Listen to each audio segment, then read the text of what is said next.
Hey, real quick, everybody. This is Peteaturner from the Break It Down show, doing my intro live today from LAX Terminal. That's the power of the Bulletproof podcast, an SM35 microphone from Shure, and a Zoom H6. So here, check it out. Today's guest is Robin Dreeke. He's been on 3 times before. He's a former counterintelligence, just like myself. He did his work with the FBI, and here in the States, I did my work abroad. We talk about our ability to influence people through building trust, and now he's got a new book called Sizing People Up, based upon their actions and reactions. And if you build a trusting relationship, you're able to figure out people in a lot faster ways than normal, a lot more reliably too. Hey, you're going to love this episode. I just cannot say enough positive things about Robin. And I know no matter what, even if you're not a spy, his books will help you in the business world. So definitely check them out. There's Code of Trust and Sizing People Up. All right, real quick, support the show. Share the show. Tell your friends about it. Just a quick note on sharing the show. Share the show, comment on it. If you comment, that helps.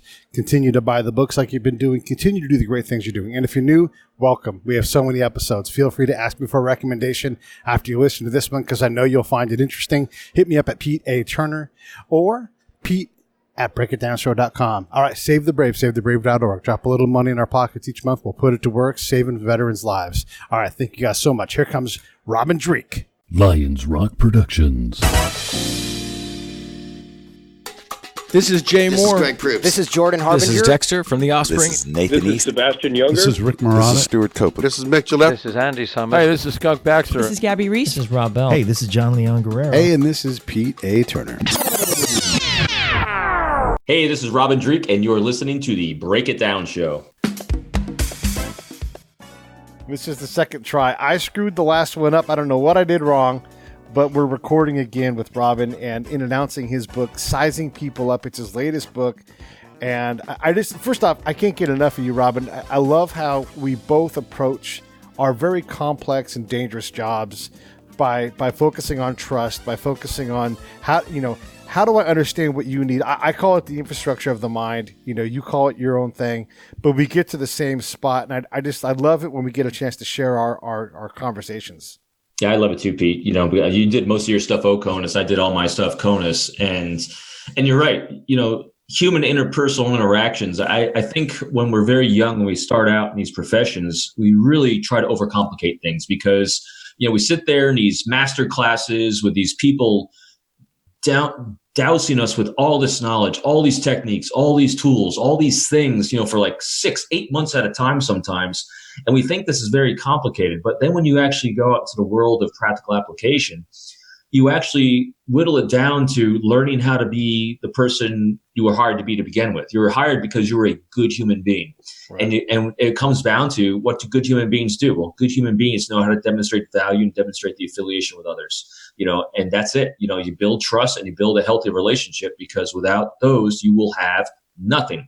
I always say, I think I said the last time we were together too, I worked with confidential human sources. They're the bread and butter of working counterintelligence, they're bread and butter of counterterrorism, bread and butter of criminal work, bread and butter of life.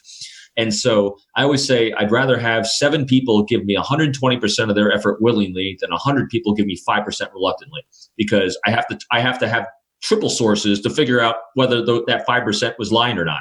It's much better to have 7%, 7 people give me all that effort, because the veracity is there because they want to be part of it. And how do you do that? Healthy relationships and trust. Yeah, it's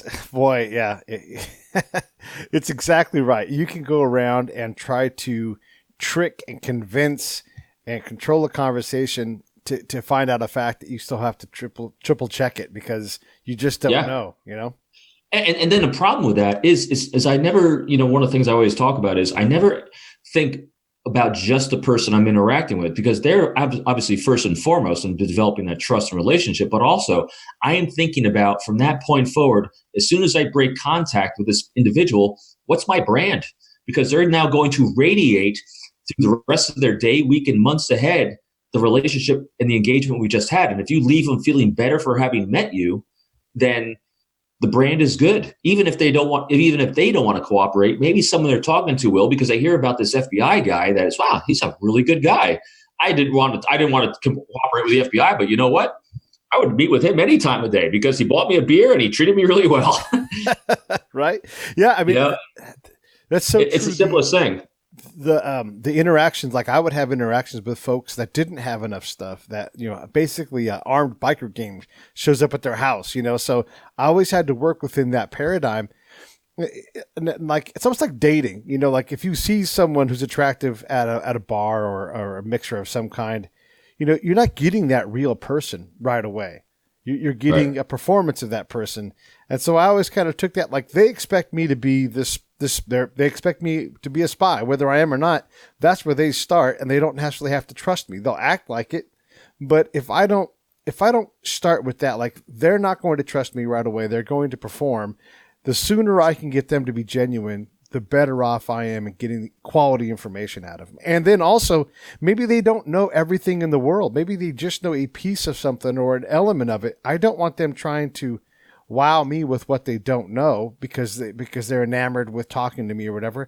I want to understand who they are so that I can find out what benefits them and then get introduced to the next person in line, because that person's an important part of my network, but they're not the last node. And that goes that old wives' tale thing, the 6 degrees of separation of Kevin Bacon. Yeah. That's what, is someone who knows something, because here's the guarantee I always believed, with my, when I retired, I had 7 beautiful confidential human sources that were fantastic human beings.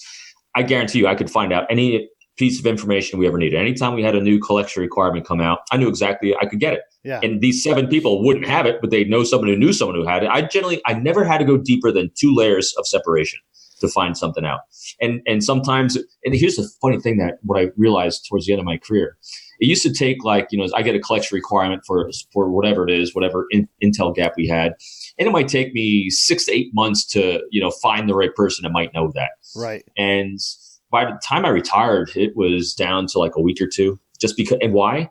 Because the depth of the trust and the relationships that you have makes things happen even faster. Because what happens is when people want to interact with you, they're thinking all about you and your priorities all the time anyway. Yeah. And so they're coming up with ideas. It's one of my best questions always at the end of every meeting is, so what didn't I ask you that you think I need to know? I got my hands in the air. I ask that all the time. Yeah. What don't I know that you think I need to know that I never even bothered asking you? Yeah. And that's where the gold comes out, because the bad guys know exactly what you should know a hell of a lot more than you do. Yeah, absolutely. I mean, it's such a powerful question. Yeah, like what question did I ask you that I should ask you? Or I would use, what's just the simplest thing that we could solve today, tomorrow? What's the easiest thing? Yeah, and then they'll say, oh, well, this road has ruts in it and it's breaking our cars. If we could fix that road, I'm like, fix the fucking road. Is that it? Done. And what did you just do? You actually sought their thoughts and opinions about a priority. Yeah. Because again, my 4 mantras for how to make a conversation about everyone else but yourself is seek their thoughts and opinions, talk in terms of their priorities, validate their thoughts and opinions and who they are without judging them, and give them choices. And in that one simple statement and question, I call discovery questions, you got exactly that, and you became a resource for their success and prosperity without expectation or reciprocity. So bingo. Yeah, and again, here we go. Ready? I'm going to hit the ball right back to you with the same thing. I discovered that one of the most powerful questions I had, and I said it in Arabic all the time, was Shunu Rayak. What's your opinion?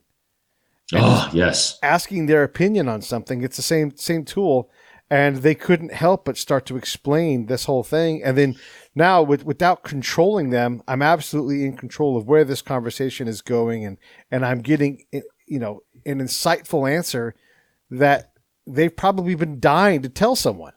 And you're getting their context and you're understanding them. And so here's what's really, you take this to the next level that a lot of people have a hard time doing sometimes because it's anti-intuitive. And that is, most of the time when we're interacting with other people, we want to tell them our thoughts and opinions. We're trying to, how do we convince them to listen to us? Yes. And you can't.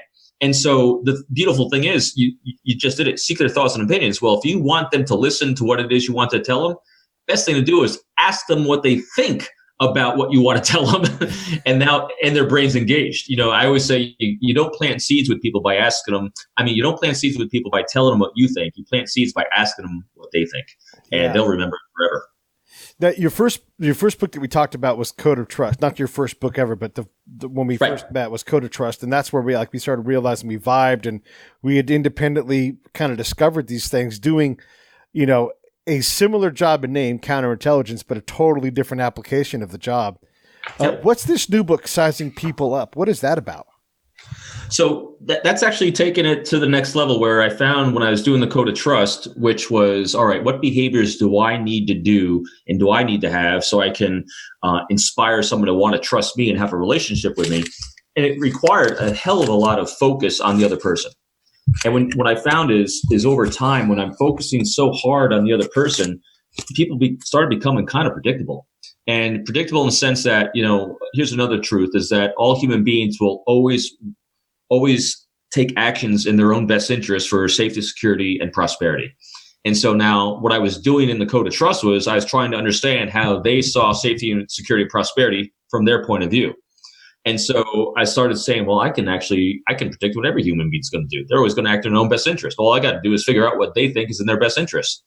And so that's where sizing people up came from. It's about how to predict trust, but at a more gritty level. Trust is kind of subjective. So, and a lot of people make the mistake of using liking someone to trusting someone, and that's very subjective. And just because you like someone doesn't mean you can trust them. Because what I do is I redefine trust as predictability. We predict someone's going to do in situations.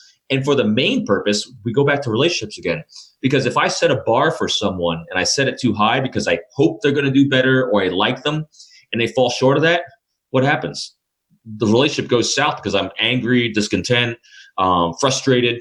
And so the whole purpose of this is so I can reasonably expect what I can expect you to do in these different situations so that you're going to meet the bar or exceed it. And also because I'm so focused on understanding you, if you don't meet the bar, it means something went sideways in your life and I need a resource for you there. So this is about creating and maintaining deeper understanding of others. Yeah. And again, same thing, like as always, I think we talked about this in the show that didn't record, but my cross-collaboration cultural matrix. If you understand the decision-making process and the goals of someone, that's a complex word, right? Right. Absolutely. And if you're not, you're going to get these outcomes: passive-aggressive behavior, perceptions of incompetence, or and it may vary on the scenario, but these other outcomes. So when you hear back like this person's incompetent, that's one of the other ones. You should now be alerted. Hey, I need to slow down and spend more time understanding what their goals are, how they make their decisions, so that we can get some congruence, and then also take time to explain my goals, my outcomes, and see where those things line up. That must resonate with you all day long. Yeah, absolutely. Matter of fact, you're talking about competence. That's part of sign 3 for me, which is reliability. Reliability is a combination of competence as well as diligence. Competence, so they have the skill sets required to do it, and diligence, so they have the tenacity to actually follow through and actually do it. So these 6 signs I have, the first one is vesting. What are they actually using? Words, language, and actions that are actually demonstrating that they're interested in you being successful along with them. Right. The second one is longevity. Are they using actions, words, and language that says they're looking for a long-standing relationship? 3 is the reliability, which we were just talking about, which is a combination of competence and diligence. Actions is that whole past patterns of repeated behaviors. If I see you do something 2, 3, 4 times, the likelihood of you doing it the same way 5 or 6 times is pretty dang high. Right. 5 is language. Are they using? So in the code of trust, we just went through it. The 4 things I love to use is language. Am I seeking their thoughts and opinions, talking in terms of their priorities, validating, giving them choices? Are they using that now with me? So I want to see if they're actually demonstrating value and affiliation to me. And finally, the last one is stability, emotional stability. So when faced with stress, anxiety, and all the negative emotions, do they maintain the cognitive thought process, or do they go off the rails and they become unpredictable? So you don't have to have all 6 of those signs, but if you have 1 or 2 of them really, really strong in a certain lane, that's also important. Just because they can do something in one area doesn't mean you can trust them at all. I think I used last time with you, I love using the flying scenario. I like Pete. Pete's a great guy. We have this area in common, but Pete's not a pilot and I am. I throw him a keys to a plane. We're going to die. Yes. So I love keeping that very fragmented, segmented, I should say, in lanes, so I can understand what things I could, trust you with, predict your behavior with, and what things I should stay away from. Again, for the whole purpose, maintaining a great, healthy relationship. That, and it's going back a little bit in time, and it kind of covers back to the past book, but I think it's an important thing to point out is trust is measurable and it has different elements to it. So rapport would be, for me, a subset of trust. And then you can have low risk trust. And then you can say, hey, I'm going to give you a shot. Like you're extending someone trust. Doesn't mean you have it. You're kind of like, here, I'll invest this in this relationship. And if you return back a response that I expect, now we have trust. And so you take that motion and flip it around and you watch your partner and you see, do they respond, like you said, in a pattern that makes sense to me? And if not, you slow down and you say, hey, you're not taking this action that should be beneficial to you. Why is that? Right. And you don't judge it. It keeps going back into the core thing. It's like, all right, we're falling short in a lane here. Is that because of my lack of instruction and training I provided? Is it because you're not invested with us and our priorities? Is that because you're looking for this as a short-term goal or vice a long-term engagement? There's all these different things. And what it does is keeps you thinking and focused on them rather than have an emotional reaction response where you just want to get angry. I just love it to death because, again, it keeps you cognitive, it keeps you thinking, and keeps that horrible emotional hijacking from happening, both to you and also to them. Because when they don't fear being ostracized, they don't fear being shoved out of the tribe, then they're going to perform their best as well. Boy, being shoved out of the tribe, that's powerful. Yeah, it is. I mean, especially like for folks in the worlds that I've worked in, standing out gets you killed. And so, they make communal decisions. You don't flaunt your wealth. You keep your head below the other head so you don't get your head chopped off. Right. My philosophy is always don't be the first lion and don't be the last. Right. Exactly. Hey, in chapter 1, you talk about looking for signs of desperation. I wanted to ask you about that because where I'm at, there's a lot of desperate people. And you are trying to sort out, like, maybe this is their one chance to talk to an American. And so they'll say and do anything to extend that conversation because it might mean money, their life, whatever. Yeah. Yeah. That's a rough one because you're exactly right. When people are desperate, and I face this a lot when I was in New York, working my first couple of years there, because we had some potential confidential human sources. And we actually had one or two that had been on board with us for a number of years, but their access had fallen off. Right. And they were getting pretty substantial sustained payments from us, which they actually started making a part of their living style. Uh-oh. And when their access started waning, and now it was a worst case scenario of everything because their access was waning. So they're desperate to provide information. And so they start providing open source stuff that you can get anywhere. Right. And they're trying to pass it off as insider knowledge. And then when you actually have handlers that are now emotionally vested in the success of the relationship and the case, now they're actually believing the shit because they're trying to, bolster their own careers and value of what it is they're doing instead of having an objective look at what's going on. So yeah, desperation can be bad for a lot of people. So you're saying access. So guys like us, we look for placement and access. We can discuss that another time, but that's a key thing. That's our trading stock. Like that's what we want to find. Someone who's got placement and access to the information or people we need to meet with.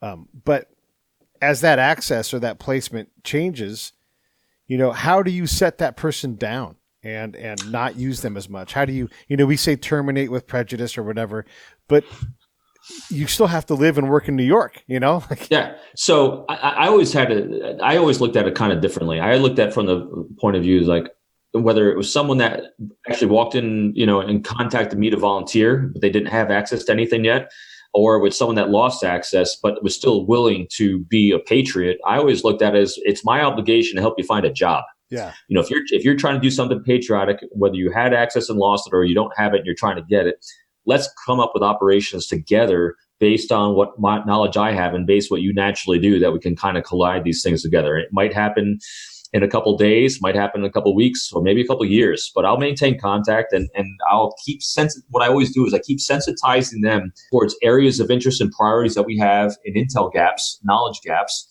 And I sensitize this network, because if not today, maybe tomorrow. And again, if they want to desperately be of help and a resource, they might not be the right person, but they're going to know somebody who knows someone kind of thing. So they enjoy becoming a conduit and a facilitator of other things and other people. So I never had an instance where I cut someone off and said, you know what, I'm done with you because again, I treat everyone as a great human being. And And if you're willing to do something that puts yourself at a disadvantage, either professionally or personally, to do something for national security, I never treated anyone like that. I just, right. And I can honestly tell you, every human being that I ever worked with, I could pick up a phone and still call half of them right now, and we're still great friends. So hell, I'm still in touch with half of them, right. Over the years, because again, I didn't work the world of terrorism or crim. I worked counterintelligence, and these people are very, very good human beings.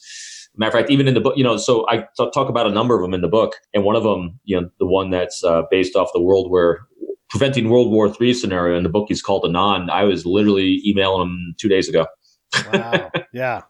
Yeah, I mean, and it won't surprise you. I'm in the same boat where even if I don't have continued contact, if I showed up in certain parts of Iraq, I would be with open arms, like just welcome back. They would love to see me, because you never abused people. Yeah, it was real. Human beings are real, and see, I had the benefit of, I generally, since I'm domestic, I had the ability to be patient. And so patience goes a long way. And I know, and that's why the fact that you're able to do it is, I know anytime you're OCONUS, you're on a time constraint a lot of times. You need actionable intel fast. It's very, very, that's the most challenging situations to do it in, because you have to build relationships on a tempo that's might not be the tempo the other person wants. Yeah. But you mitigate that. And I think it's what you probably did. You mitigate that through transparency. So because otherwise, you're manipulating time, and that looks controlled to someone else, and shields go up. But if you can be transparent with the fact that, listen, I need something now because of X, Y, and Z. Well, now you're transparent. You do have a time constraint, and now you empower them with choice about how to move forward. One of the things I tried to do is I tried to bring in, like, I would stop myself, and we've talked about this. I've learned all this by making all the mistakes and making them repeatedly, so. Yes. I call my books on my manuals on how not to be the moron I was born to be. Yeah, exactly. Yeah.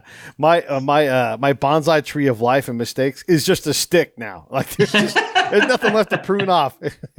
That's really good. But I would try to, like, what's normal in this situation? Like, I can't just show up at some government official's desk unannounced with a bunch of dudes with guns and expect to have a meeting whenever I want.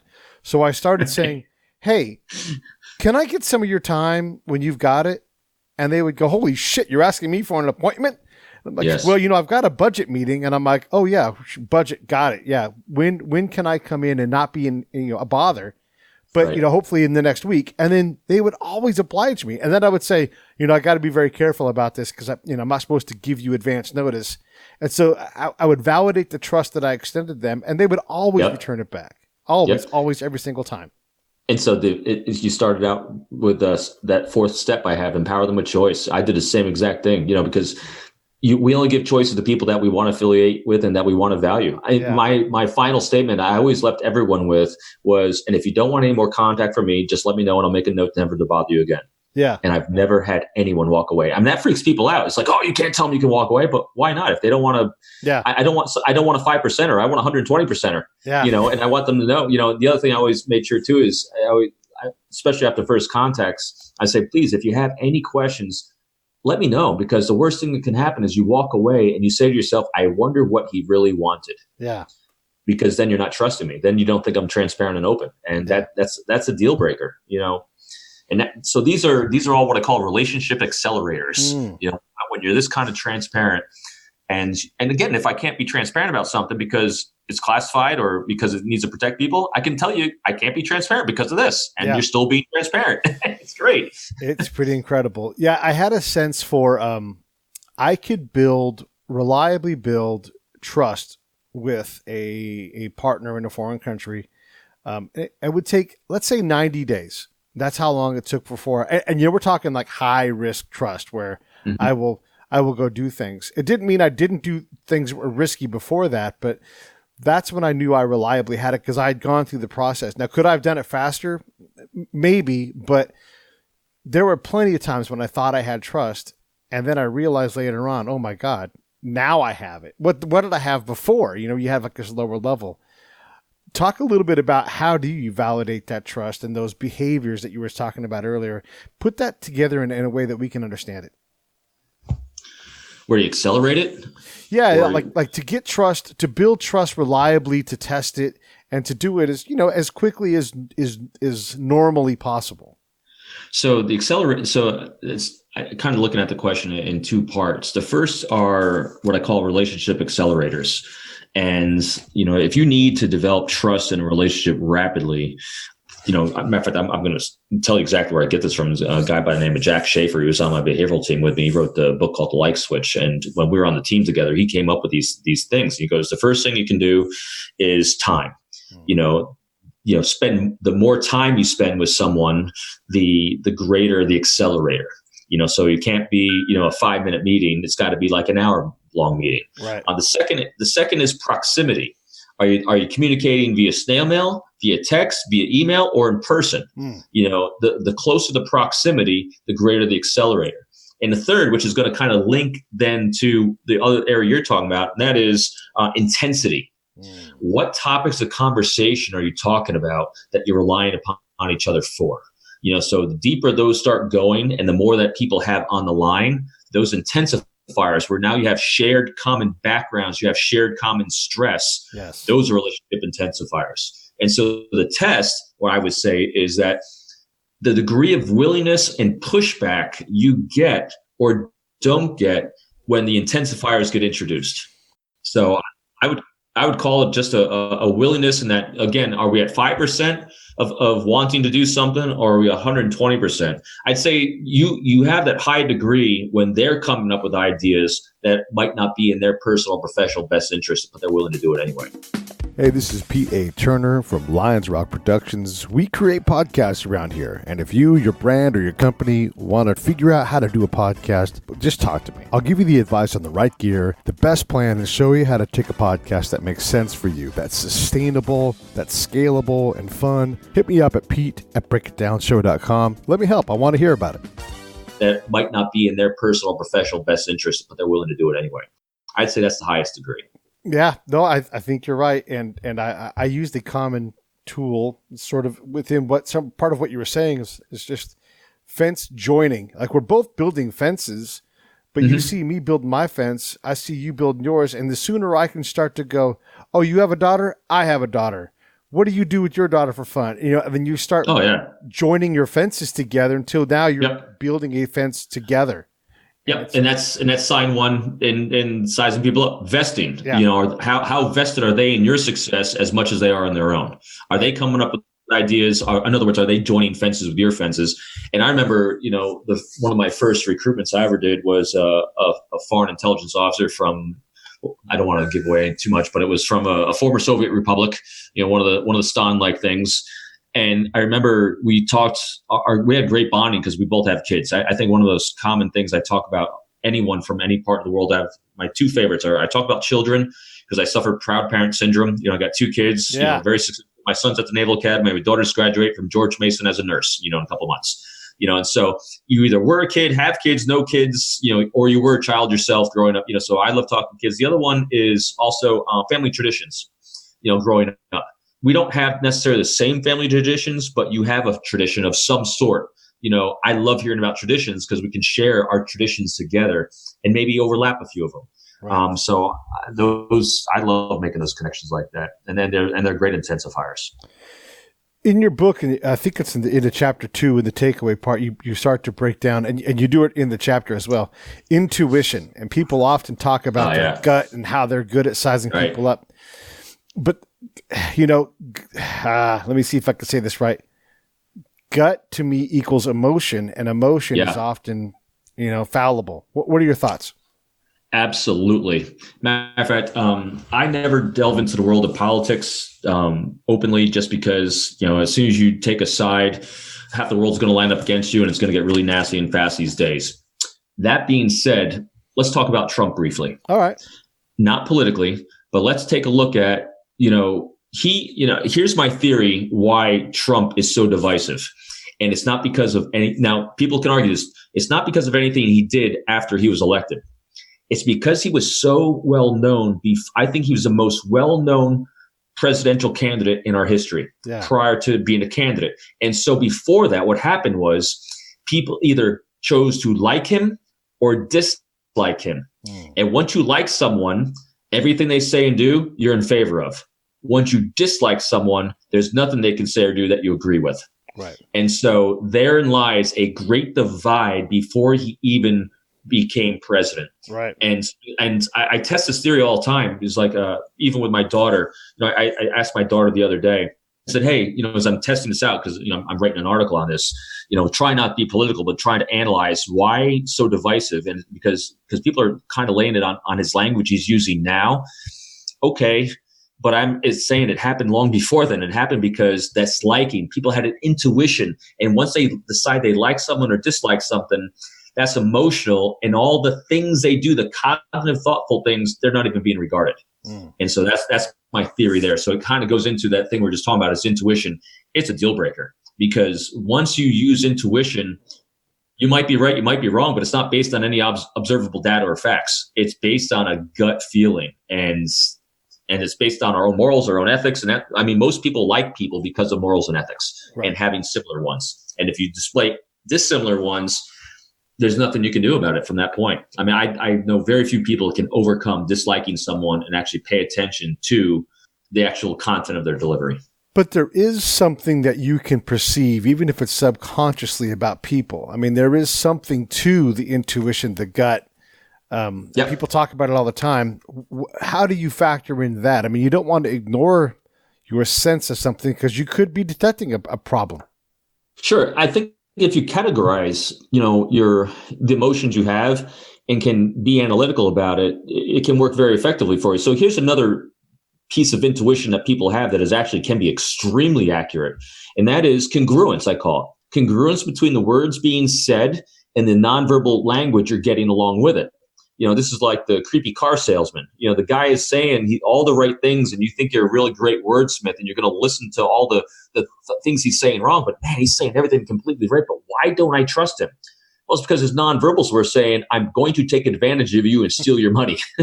So, as human beings, we always pick up on nonverbal cues. And when our words are congruent with our nonverbal cues, that's our intuition that we can trust them.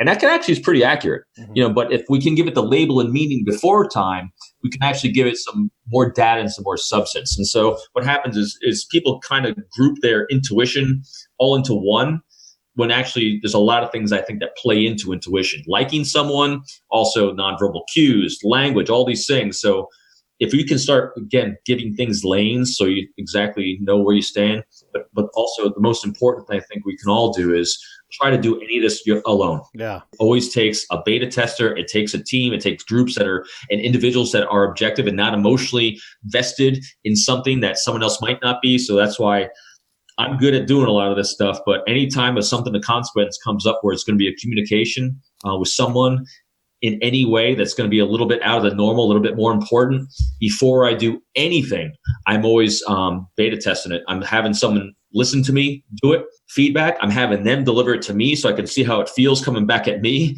Role playing is so vitally important to this, to give it the best, most thorough test you possibly can before you roll it out. I totally agree. What a surprise.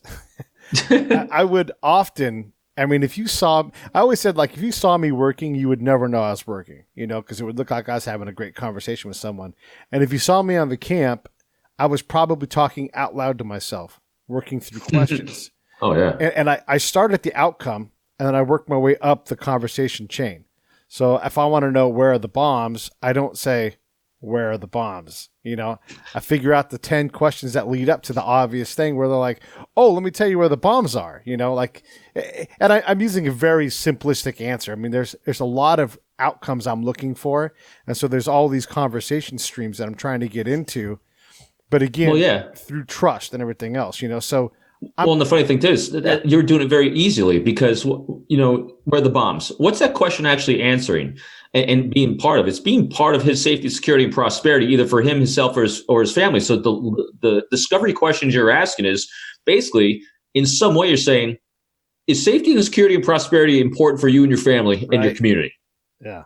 And so you're having him lead himself down the fact that he's discovering that, wow, if I share where these bombs are, my priority is going to be taken care of. That's a good idea to do. Yeah. there's another tool I would use is I would try to not be the smartest guy in the room. And if I felt like I knew everything, I would try to wipe that clean and start asking questions. And I'll give you an example. I was talking with an elder and we were talking about his priorities. And he said, female education for young girls is the most important thing in the Valley. But first we have to start with the boys. And I easily could have wrote that down and been done with it and dismissed it. But I said, no, I need to understand that because you're saying girls are the number one priority, but you have to start with boys. And he said, well, really, security comes before all of that. But boys right now have to work. They have to be educated. They have to. And girls are harder. So I'm going to put a lot of effort into girls, but it can't come before the boys because that will never work here culturally.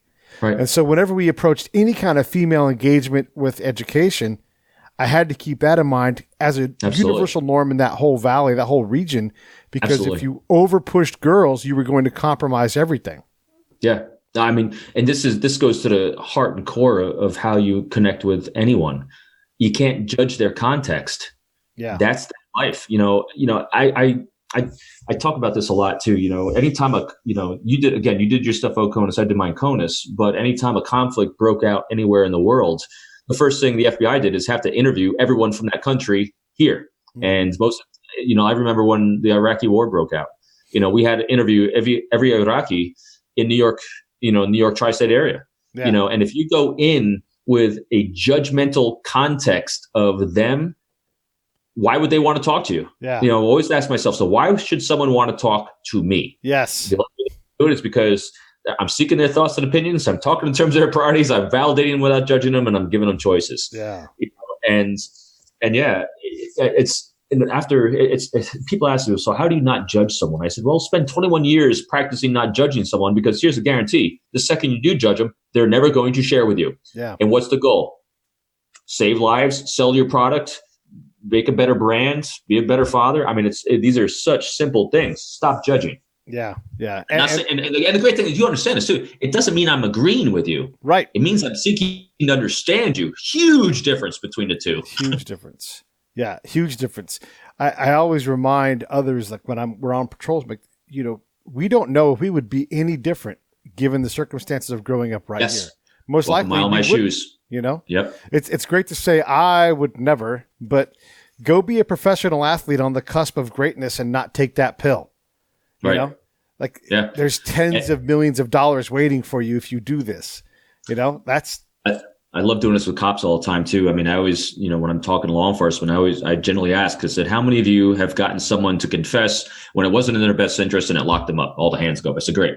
How many of you actually had the people you locked up look you up first when they got out of jail to share with you how you changed their lives? And a lot of hands go up. I said, is it because you sat there and judged them? Yeah. Or were you a resource for them?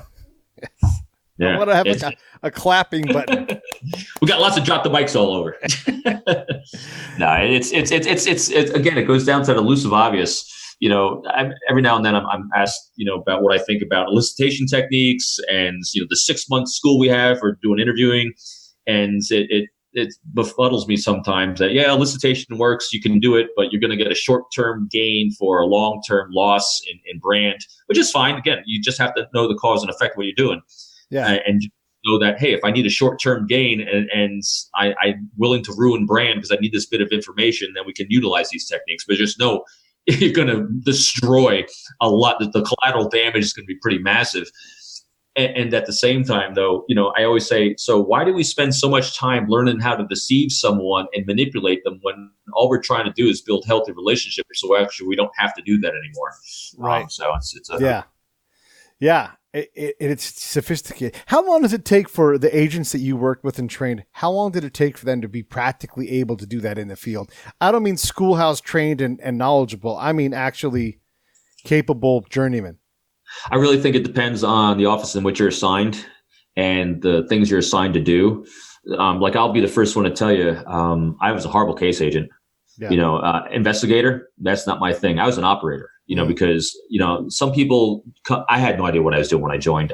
There's another way to continue my service to my country. I had no idea what the FBI did. I had no idea what counterintelligence was.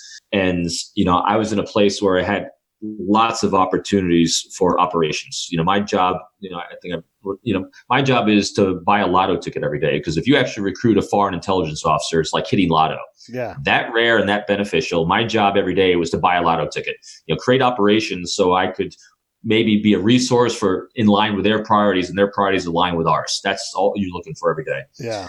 So I had lots of practice with operations. Interviewing, I fared to middling on that, because interviewing was a part of what I did, but my whole thing was I needed to recruit confidential human sources, which is not just the facts, man. This is actually building. So my thing was building relationships. Now, other people that worked pure espionage investigations, that were just nothing but looking for facts, looking for data, and investigating, they had very little human source development backgrounds, because they're actually not doing that. It's not what the job and role was. So It's a different skill set entirely. It's not that it's unlearned or not learned. It's just different. So it really depended, I would say, on what you're assigned to do, and then stick to it. I think the adage is, everyone knows, if you do something about 10,000 times or 10 years, that's kind of when you start getting good at it. So guys and girls that would stay in the field for at least 10 years, no matter what discipline they're working, if they were about their business, I'd say that's a fair place to say they're good. Yeah. But it's somewhere between that 5 and 10 year period is where you start becoming a journeyman at it. If you ran to management prior to that, good luck. Good luck. They start managing and trying to lead people that have skill sets that are beyond theirs. It really, because again, it comes down to how's your ability to communicate and build a relationship with others, rather than, and it's not just my organization, any organization. Sometimes people run to leadership and management because they suck at being the first entry level. Well, I mean, you look at what our jobs are, there's no syllabus. There's no checklist. You just have to go out, and you're like, I don't know anybody in this whole town. And I think your whole book starts off with friend or foe and trying to connect with people, And that's what, I always try to, make the complex as easy as possible. I think it kind of brings full circle to what you said at the beginning with all this in-depth training and everything. Well, really, what's it all come down to? How do you build relationships? And there is some people are the natural leaders in the world. They do it naturally. They're born with a skill set. They're born knowing how to make a conversation about everyone else but themselves. And for guys like me, I was born wanting to be that kind of person, but really sucked at it bad. The only gift I was born with, I think, was enough humility to know I sucked. I didn't blame my failures on anyone else. I was like, all right, I suck. Yeah. What do I need to do? And who do I need to study? Yes. And just being placed in positions where I had to eventually teach others to do this. It was me teaching how to be like, in the book, his name's Jesse Thorne, how to teach people how to be Jesse. How do I do that? Yeah. Instead of someone just saying, hey, just be a better leader, be a better interviewer, be better at recruiting people. All right, exactly how? You just had assume knowledge. Well, build rapport and then do this. All right, build rapport. Go. Give me the steps. Exactly. Now I can tell you exactly what to do. Yeah. How do you build trust? Easy. Seek your thoughts and opinions. Talk in terms of priorities. Validate without judging you. Empowering you with choices. 10 steps to build a quick rapport. Use a time constraint. Talk in terms of their priorities. Accommodating nonverbal. Slower rate of speech. I mean, I can rattle this shit off. Yeah. And no one could do it before. Build rapport. How? How do I want to have it? Yep. Yeah, exactly. And then who's running who? Because if I think I can build rapport reliably in 2 minutes or something, hey, how are your kids? Oh, great. Well, let's get down to business. Fuck, there's no rapport there, Yeah, it's fine. My best test for that too is people ask me sometimes, so how do you know someone's not trying to manipulate you? And I said, that's pretty easy. I'm looking for transparency. Yeah. Because I ask a lot of questions because I am a moron. It takes me a long time. I'm slow on the uptake. And if I'm asking you questions because I'm looking for understanding and you're not willing to share and give me an understanding, so you have a lack of transparency, that means we don't have trust in this lane. Yeah. And I'll stop engaging. So we don't even get to the point where someone's trying to manipulate me, because I just stop because you're not looking for a healthy relationship in this lane. I'm done. Yeah. I'll wait here for you to do. I mix in some of your buddy Joe Navarro's stuff too, like his stuff on body language. And if you're telling me like you want to hug me, but you're closed off or your head's turned, I know I'm not at all a master of body language. There's things that I can see and they scream at me, but if I see things I don't understand, that's when I leave with questions, Oh yeah. Hey, there's something here I'm missing. What am I missing? I might ask that. What am I missing? And the person will say, what do you mean? And I'm like, well, just, want to make sure I understand, and then all of a sudden you have this whole different conversation going on and you've taken, I talk about like riding like a wild pony. And I don't bridle it. I don't saddle it. I just kind of try to figure out how to ride it. And then slowly I get it to go where I want it to go, but within what it's comfortable doing. It's on its path. I let Because it go. what did you just do? You just made the conversation about them. In other words, you've picked up on something that you made them uncomfortable about because you picked up a nonverbal of stress. Yes. Whether it's an eyebrow compression, lip compression, any blocking, blading, anything coming in, you picked up that you induced stress by something you said or did or something in the environment. And now you're questioning, what did I do wrong by you? Yeah. And so who's that about? It's about them. And people, and the thing I love about this too is people aren't looking for you to be perfect. They're looking for you to make an effort. And when you demonstrate making these kinds of efforts, it's 99% of the people in the world are not. And all you got to be is that one person that is. We had a guy in Baghdad. We were looking for the Iranians because they were always trying to plant EFBs. Thanks, General Soleimani. But anyhow, we asked this guy about the Iranians, and his arm climbed up, like wrapped around a pole. Like he locked himself in with his arm and then his leg as if he was like human ivy. And he braced himself. And I was like, holy shit, this guy is alerted. And so I slowed everything down. And ultimately, all we got was they're in the immediate area. And that was all we got. But that was all we really needed, was just to know, like, hey, there could be trouble ahead. Yeah, and you can, and just by that reaction alone, you know how imminent it is too. Right. I mean, that is a massive reaction. That is a massive nonverbal reaction. Yeah. That is reaction saying danger close right there. Yes, and that's why I slowed down. I'm like, let's figure out what this is. And that's when a time where, like, where are the bombs? You're two questions away from that, and trying to figure, because there could have been something in a tree, there could have been something in a car, we didn't know what it was, and we were able to reckon with what happened, and ultimately nothing happened. But that guy was terrified of the Iranians. Oh yeah. The second that word came out, I didn't have to speak any Arabic to see that he had a problem with that. So funny. It's so funny too. When the first thing that popped into my mind, the questions I immediately become curious about is, who in your immediate family or close relations are you most terrified for right now? Yeah. Yeah. And, because now that gets them talking about their priorities again, and it's going to get them wanting to share. It's funny that, how do you make that, again, it keeps going back to talking to other people about what's important to them. Mm-hmm. And so start to build that muscle memory around their circle of importance.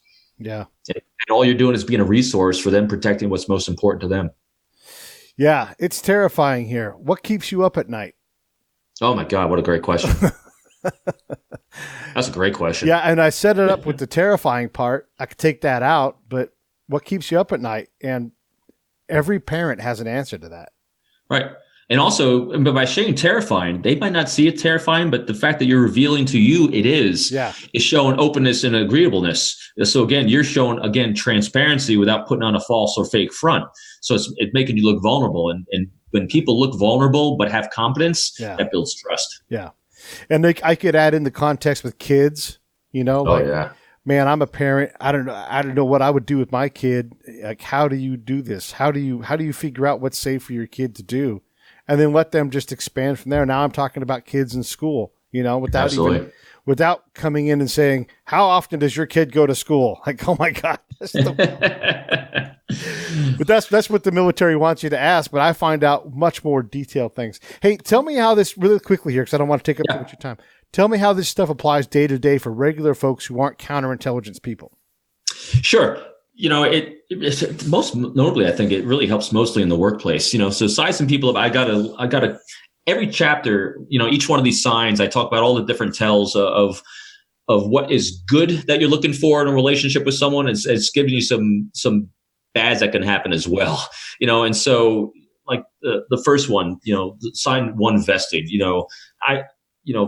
I remember the first boss I worked for in New York City, what a great guy.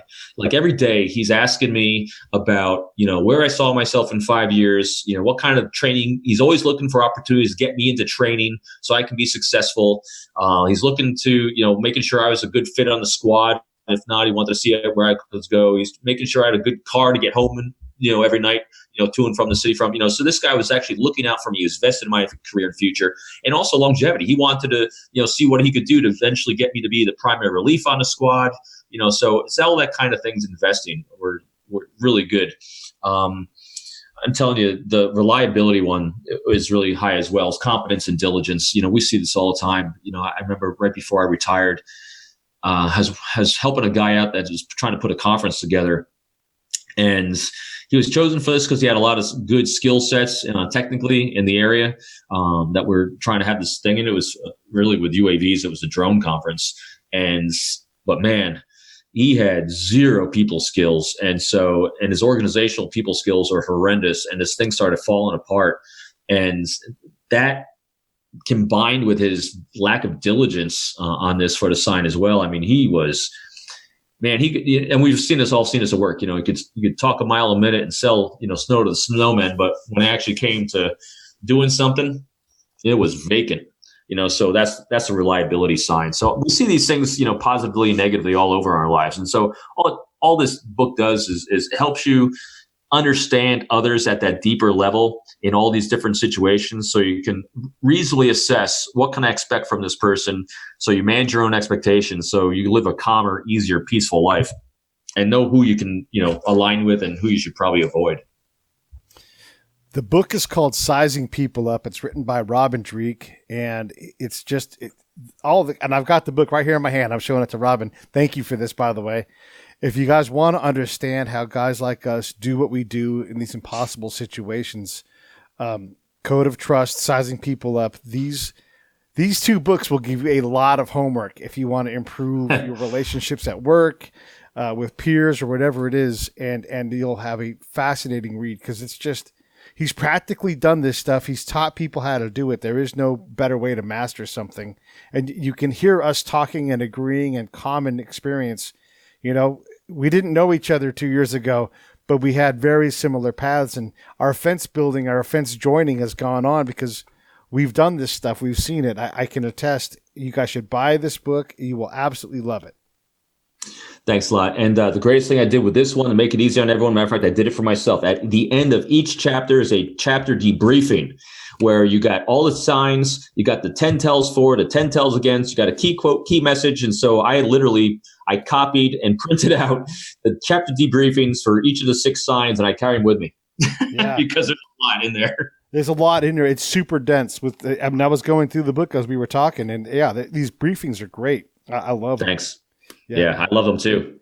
Well, listen, I appreciate you coming on. Pete. Thank you so much. I'll let you get back to the rest of your day. Everybody, go out and buy Sizing People Up and or Code of Trust. You're going to buy both of them anyhow, so just buy the 2-pack. Man, thank you. Robin, I just can't I love it. I love getting a chance to hang out and talk with you, and I'm so fortunate that we got a chance to finally meet and cross paths. Well, not face-to-face, but our professional paths are just so similar, and I just love it. Absolutely, Pete. Me too. I got goosebumps every time I talk to you. It's like talking to a brother from another mother. No doubt. All right.